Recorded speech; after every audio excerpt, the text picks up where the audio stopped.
नमस्कार दोस्तों, मेरा नाम है प्रदीप चौहान। दोस्तों, ये आपने क्या कर दिया? जी हाँ, मैं आप ही से कह रहा हूँ जो मेरा वीडियो देख रहे हैं। ये आपने क्या कर दिया? होली जैसे त्यौहार में ये आप कैसे कर सकते हैं? इस देश की जनता से जहाँ जहाँ होली मनाएगी, मैं सबसे पूछना चाहता हूँ, ये आपने क्या कर दिया? आपको ऐसा नहीं करना चाहिए था। अरे भाई, आपने तो होली जैसे त्यौहार में विश्व की सबसे बड़ी पार्टी, इस देश को चला रही पार्टी के सारे मंसूबों पर पानी फेर दिया आपने तो। यहां तो इंतजाम करके बैठे थे कि होली वाले दिन बहुत कुछ हुड़दंग होगा। बेचारे मुसलमानों को अपनी मस्जिदें ढकने पे मजबूर कर दिया था।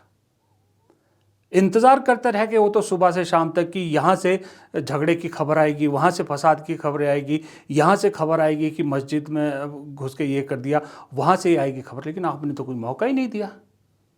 आपने तो उल्टे ये दिखा दिया इनको। देखिए, नमाजियों पर फूल बरसा रहे हैं आप लोग, होली का रंग लगा के अपने चेहरे पर। नमाज में जाने वाले मुसलमानों को प्यार से जो है वो रमज़ान की मुबारकबाद दे रहे हैं आप तो। रंग तो लगाए नहीं आपने। तो फिर ऐसे में ये नफ़रत की मार्केट कैसे चलेगी? तो फ्लॉप हो जाएगी। ये क्या किया आपने? इस वक्त आपने 2 दिन से बेचारे परेशान हो रखे हैं बुरी तरह से। वो जो सनातनी होने का ठेका लेके बैठे थे वो तो परेशान हो गए, शाम तक इंतज़ार करते रहे। कईयों ने तो, मैंने सुना, 10-10 बजे तक मुंह से रंग नहीं उतारा। उन्हें लग रहा था कि नहीं, अभी खबर आएगी, अभी जाएंगे, हुड़दंग करने भी जाएंगे। लेकिन आपने कहीं मौका ही नहीं दिया। और उल्टा आपने क्या कर दिया? उल्टा आपकी वजह से ये बेचारे और शर्मिंदा हो गए कि दिल्ली की मुख्यमंत्री और आरएसएस के नेता, कई नेता बेचारे इफ्तार पार्टी में जा रहे हैं। बताइए, आपको कहते हैं कि भाई मुसलमानों को रमज़ान होते हुए भी जुम्मे की मस्जिद को नमाज घर में पढ़नी पड़ेगी जुम्मे के दिन भी, लेकिन होली नहीं रुकनी चाहिए। अगर कोई जाने लगे तो फिर उसको अपना रंग दिखाइएगा। आपको ये कहते हैं, लेकिन खुद इफ्तार पार्टियों में जाते हैं। वहाँ कहते हैं ये देश सबके लिए है, इस देश में सबके लिए जगह है। लेकिन आपके कानों में कहते हैं कि नहीं, ये देश तो सिर्फ आपका है। वो जो है ना, वो कपड़ों से पहचाने जाने वाले, वो खतरा है आपके समाज के लिए। और इफ्तार पार्टी में खुद खाते पीते हैं।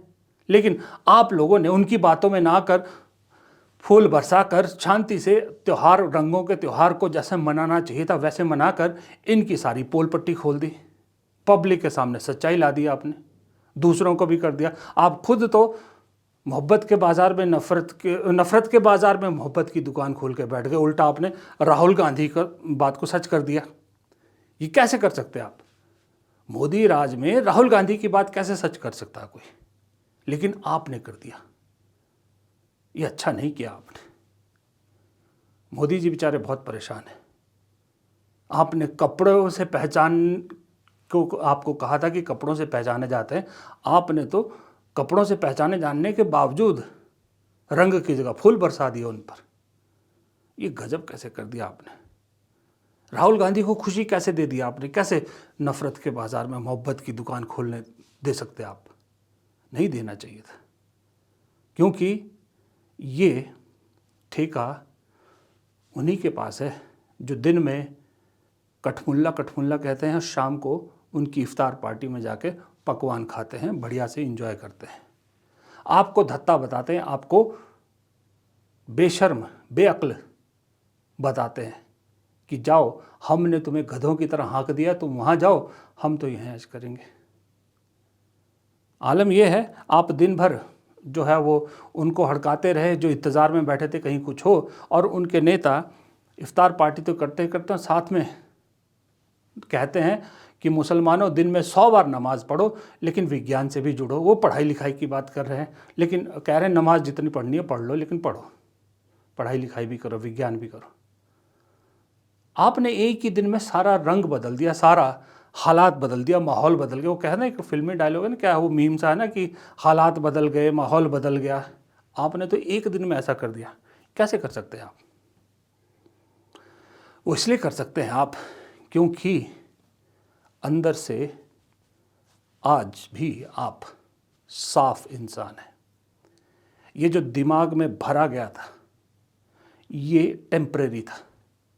एक और फिल्मी डायलॉग है, ये पब्लिक है, ये सब जानती है। ऊपरी परत थी, जैसे होली के दिन रंग पे रंग चढ़ जाते ना, ऐसे नफरत का रंग चढ़ाया गया था। लेकिन अब धीरे धीरे वो रंग उतर रहा है। जनता को अपने अंदर की आत्मा की आवाज़ सुनाई देने लगी है। वो पुराने भारत की आवाज़ सुनाई देने लगी है। इसलिए आप लोगों ने उन लोगों के मुंह पर तमाचा मारा जो लोग चाह रहे थे कि आप उनकी तरह हुड़दंगियों की कतार में शामिल हों। लेकिन सलाम है मेरे इस देश को जिसने होली को होली रहने दिया। उम्मीद करता हूँ कि अब जितने त्यौहार भारत में आएंगे वो वही रहेंगे जो हैं।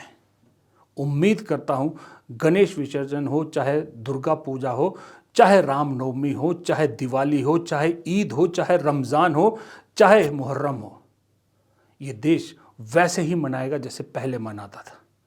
उम्मीद करता हूँ बहुत जल्द इस देश में होली के दिन मस्जिदों को ढकने की ज़रूरत नहीं पड़ेगी। उम्मीद करता हूँ बहुत जल्द उन हुड़दंगियों को आप खदेड़ोगे जो जानबूझकर एक मस्जिद के आगे हुड़दंग मचाने की कोशिश करते हैं। मैं उम्मीद करता हूँ आप बहुत जल्द ऐसे मौलानाओं उलेमाओं को उनकी औकात दिखाओगे जो भड़काऊ बयान देते हैं और जानबूझकर इनकी राजनीति को में पेट्रोल डालने का काम करते हैं। ऐसे मौलानाओं को जो टीवी चैनलों में जाके जानबूझकर भड़काऊ बातें कहते हैं ताकि उनकी राजनीतिक रोटियां सिकती रहे और बीजेपी की राजनीतिक रोटियां सिकती रहे, ऐसों को आप इनकी औकात दिखाओगे। और ये उम्मीद मुझे बहुत जल्द पूरी होती नज़र भी आ रही है। नमस्कार।